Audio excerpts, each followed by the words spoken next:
So guys, don't ever say I don't take you places. We're attending the launch of the 992.2 generation Porsche 911 Carrera, and the big news is in the GTS, it now has a mild hybrid powertrain, and we're going to go inside that powertrain to explain to you how it all works. And with the impressive goal of keeping the overall mass under 1,600 kilograms, which they've achieved, the new Carrera GTS has a 400-volt battery in the front, and that sits in the place where the 12-volt battery in the standard Carrera will usually go.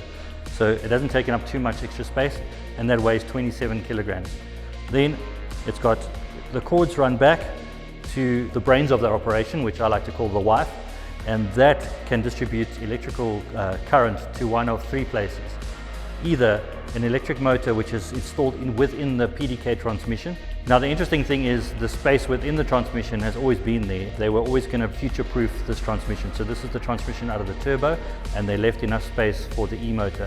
And that can dump 150 Newton meters of torque onto the drivetrain whenever it's needed. The second place that the current can go is to a new single turbo unit, and that turbo unit is bigger, and that usually means turbo lag. But that electrical assistance has got an electric motor in there. The electrical assistance can spool the turbo even before the exhaust gases arrive.